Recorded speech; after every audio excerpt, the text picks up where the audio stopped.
Очередной якутский нож, классический, на заказ. Таежный, широкий, 14,5 сантиметров длина клинка. Ножны с цельного деревяшки с можжевельника, обтянуты бычьим хвостом. Здесь без клея на чопиках.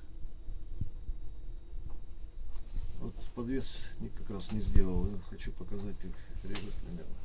Вот кожа.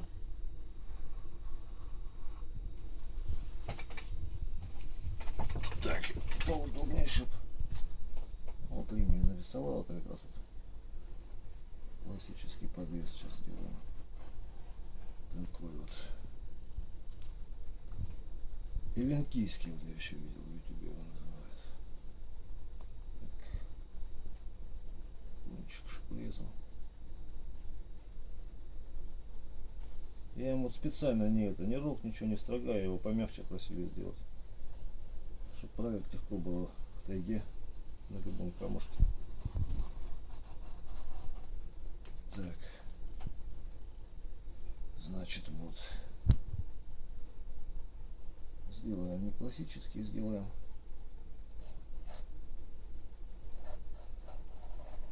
по другому принципу я делал немножко.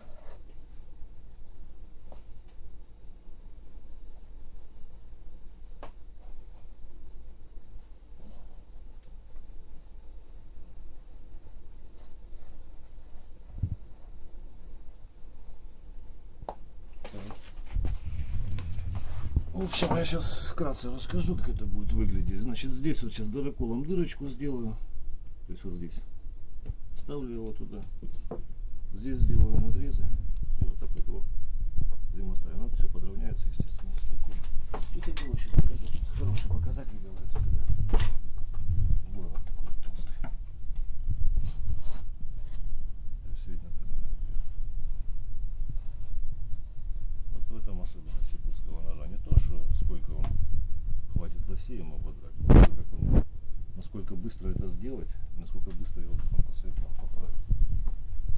Правится, я уже показывал. По плоскости, чем меньше эта кромка, тем легче править.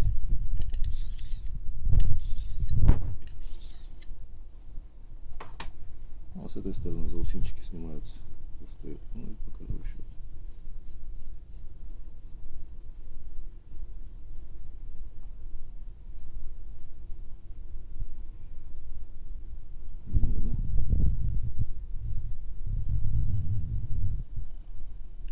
Всего доброго, не буду утомлять ваше внимание. Информативно получилось. Тьфу ты.